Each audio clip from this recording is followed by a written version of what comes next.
Hi guys. So இந்த போஸ்ட்டில் நம்ம வந்துட்டு அரோரா பற்றி நம்ம கமல்ஹாசன் சாரோட ஃப்ரெண்ட் என்ன போட்டிருக்காரு அப்படின்றத பார்க்க போகிறோம். So he exposed Arora's double game அப்படின்றது தான் இந்த போஸ்ட் பார்த்துனது. அட்லீஸ்ட் நவ் இப்போ அண்டர்ஸ்டாண்ட் பண்ணிட்டாரு அப்படின்னு நினைக்கிறப்போ ஓகே ஹாப்பி. பட் இது வந்து முன்னாடி கேமில் இருக்கிற டைம்லேயே அண்டர்ஸ்டாண்ட் பண்ணியிருந்தா இன்னும் கொஞ்சம் நல்லாவே இருந்திருக்கும். கமல்ஹாசன் கொஞ்சம் ப்ரில்லியண்ட்டாக யோசிச்சு ஒவ்வொருத்தரோட கேம் பிளே புரிஞ்சு அவரும் பார்வதியும் வந்துட்டு 2 பேரும் சேர்ந்து அந்த கேமை ஹேண்டில் பண்ணி இவங்க எல்லாரையும் எக்ஸ்போஸ் பண்ணி விளையாடி இருந்தால் அந்த கேம் வந்து நெக்ஸ்ட் லெவலுக்கு போயிருக்கும். கமல்ஹாசனோட அன்ஸ்டேபிள் மைண்டால் பிகாஸ் ஆஃப் பாருஸ் அந்த இமோஷ்னல் டிபெண்டன்ஸ்னால இந்த கேம் அவங்க 2 பேருமே ஸ்பாயில் பண்ணிடுச்சு அப்படின்றது மாதிரி தான் எனக்கு ஃபீல் ஆகுது.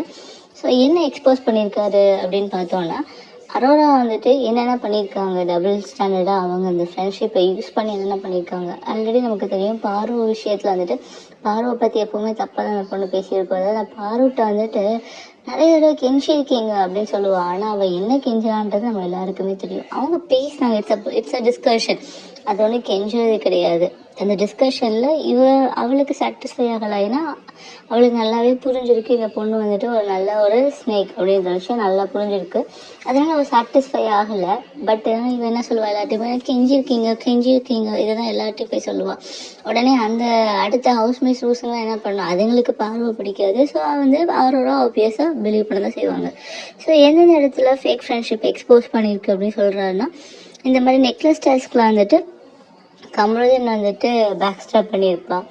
சோப் மாப் டாஸ்கில் வந்துட்டு அரோரா தான் வந்துட்டு மித்த ஹவுஸ்மேட்ஸ் வந்துட்டு இன்க்ரீஸ் பண்ணி கமல்ஹாசன் வந்துட்டு வேர்ஸ்ட் பர்ஃபார்மன்ஸில் நாமினேட் பண்ண சொல்கிறது. ஸ்கூல் டாஸ்கில் வந்துட்டு வெசல் வாஷ் பண்ணுறப்ப இங்கே பாருக்கு வந்துட்டு ஹெல்ப் பண்ணுறாரு. ஒரு ஸ்டூடெண்ட் எப்படி போய் வார்டனுக்கு ஹெல்ப் பண்ண முடியும், ஸோ அவரை வந்துட்டு வேர்ஸ்ட் பர்ஃபார்மன்ஸில் இந்த ரீசனில் போடலாம் அப்படின்னு சொல்லி எல்லாரையும் ஏற்றி விடுறது. இந்த மாதிரி நிறைய விஷயத்தில் வந்துட்டு கமல்ஹாசன் வந்துட்டு பேக் ஸ்டாப் தான் பண்ணியிருப்பாள். நமக்கு ரொம்ப முக்கியமாக ஒரு விஷயம் நல்லாவே தெரியும். அவள் வந்து கண்ணிட்ட டிஸ்கஸ் பண்ணுறப்ப சொல்லுவாள், ஏங்க இந்த மாதிரி இவர் வந்துட்டு நான் ஃப்ரெண்டாகவே இப்போ வரைக்கும் இந்த கேம் ஃபுல்லாக ட்ராவல் பண்ணிட்டேன்னா எனக்கு நல்லதுங்க. நான் ஏதாவது அவரை அப்போஸ் பண்ணி போய் நின்று நம்ம வந்துட்டு அப்போஸ் பண்ணினா அவன் வந்துட்டு என்னை அப்போஸ் பண்ணி என்னை பற்றி எல்லாத்தையும் சொல்லி என்னை எந்த அளவுக்கு ட்ராக் பண்ணி என் மேலே ஆசிட் ஊற்ற விட அவன் தயங்க மாட்டான். அப்படின்ற அளவுக்கு அவனை ரொம்ப கொடூரமாக செத்து வச்சுருப்பான் அரோரா யார்கிட்ட கண்ணிட்ட. இது எதுனாலனா அரோராக்கும் இவர் கமல்ஹாசனுக்கும் அந்த கிளாஷ் ஆனப்போ கமல்ஹாசன் கேம் விளையாட ஸ்டார்ட் பண்ணான். ஏன்னா எப்படி பாரு வந்துட்டு அவன் எக்ஸ்போஸ் பண்ணுவானோ அதே மாதிரி தான் அரோராவே எக்ஸ்போஸ் பண்ணான். அவன் போய் ஆனால் அரோராவை அடிக்கலாம் இல்லை, ஜஸ்ட் எக்ஸ்போஸ் பண்ணுவான். நீ இது தானே சொன்ன, நீ இந்த இடத்துல இதுதானே சொன்ன, நீ அந்த இடத்துல அதுதானே சொன்ன. அப்போ கமல்ஹாசனை கேம் விளையாடக்கூடாது, யார்கிட்ட அரோராட்ட கேம் விளையாடக்கூடாது, அரோரா பற்றி எக்ஸ்போஸ் பண்ணக்கூடாது அப்படின்றதுக்காக அரோரா பண்ண pure game strategy with Kamal Haasan தான் அந்த ஃப்ரெண்ட்ஷிப் கேம். ஏன்னா ஒவ்வொரு இடத்துலையும் கமல்ஹாசன் வந்துட்டு அவள் வந்து பிடிச்சி இழுக்க தான் ட்ரை பண்ணியிருக்கா. அந்த கார் டாஸ்க்லேயே அப்படி தான், எல்லா இடத்துலையும் அப்படி தான்.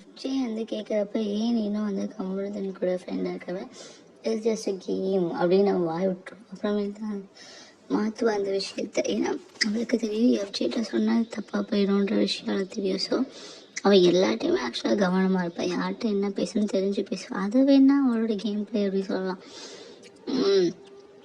ரெட் கார்டு வாங்கினப்போ அவள் ரொம்ப லிட்ரலாக ஹாப்பியாக ஃபீல் பண்ணான். பாரு கமல்ஹாசன் கமல்ஹாசன் வந்து because of possessiveness she had on him. And 2 பேரும் எப்போ நெகட்டிவாக பேச முடியுமோ எல்லாத்தையுமே நெகட்டிவாக பேசிட்டு தான் இருந்துச்சு அந்த பொண்ணு.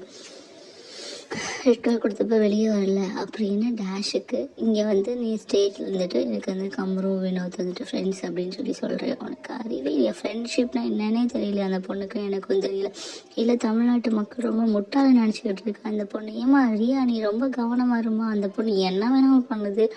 எனக்கு என்ன பார்த்தா கேமில் இப்படி பண்ணுற மாதிரி அதோட ரியல் கேரக்டரே இப்படி தாம்மா இருக்குன்னு நினைக்கிற மாதிரி இருக்குமா அந்த பொண்ணு பண்ணுறதெல்லாம் பார்த்தா. ரொம்ப சீப்பான கேம் பிளேமா அந்த பிள்ளை. அவ்வளோ ஈஸியாக அந்த பொண்ணுக்கு வந்துட்டு போகிறாங்க வருது, அவ்வளோ ஈஸியாக போய் போகிறானே பேசுது, அவ்வளோ ஈஸியாக அந்த பிள்ளைக்கு தெரியுது யார்கிட்ட என்ன பிட்டு போடுறதுன்னு. அதனால் எனக்கு என்னமோ நீ அந்த பொண்ணு ரொம்ப கவனமாக இருக்க தான் நல்லா தான் நினைக்கிறேன் ரியல் வேர்ல்டில். இப்போ இந்த பொண்ணுக்கு வந்துட்டு, இந்த அரோரா அப்படின்ற பொண்ணுக்கு வந்துட்டு வின்னர் ஆகுறத விட, அந்த இப்போ அவங்களோட அந்த ப்ரொஃபஷன்னால நான் வின்னர் ஆகக்கூடாது அப்படின்னு நினைக்கிறதில்ல. அந்த என்ன சொல்கிறாங்க, அந்த ப்ரொஃபஷன் அந்த நேம் டேக்கை மாற்றணும் அப்படின்றதுனால இந்த வின்னர் எல்லாம் இருக்கிறது வந்து ரொம்ப நல்லது அப்படின்றாங்க. பட் எனக்கு என்னென்னா, நீ அந்த நேம் டேக்கை மாற்றுறதுக்கு நீ நல்ல விதமாக நடந்தால் பரவாயில்ல. நீ ரியலாகவும் ரொம்ப சீப். அட்லீஸ்ட் அந்த மக்களுக்கு வந்துட்டு அந்த பொண்ணோட ப்ரொஃபஷன் தான் அப்படின்னு நினச்சிட்டு இருப்பாங்க. ஆனால் நீ இந்த பிக் பாஸ்ல வந்து உன்னோட கேரக்டரே ரொம்ப சீப்பான கேரக்டர், ரொம்ப ஃபேக்கான கேரக்டர் அப்படின்ற மாதிரி காமிச்சிட்டு நீ கஷ்டம்தான் அரோரா சின்க்ளர். ஸோ மக்களே, உங்களோட ஒப்பீனியன் என்ன இந்த அரோரா சின்க்ளர் பற்றி இருக்குது? அண்ட் ஆல்சோ நான் இந்த லாஸ்ட் 1 வீக்கு நோட் பண்ணுறேன், இந்த சுபிக்ஷா கூட ரொம்ப விக்ரம் கிட்ட ஒரு மாதிரி ரொம்ப ஹக்கிங், ரொம்ப அந்த மாதிரி இருக்கா. எனக்கு தினமும் ஆடாக இருக்குது இது வரைக்கும் இந்த சுபிக்ஷாவோட. அதை பற்றின உங்களோட ஒப்பீனியன் என்ன அப்படின்றத கீழே கமெண்ட் பண்ணிட்டு போங்க. So bye for now.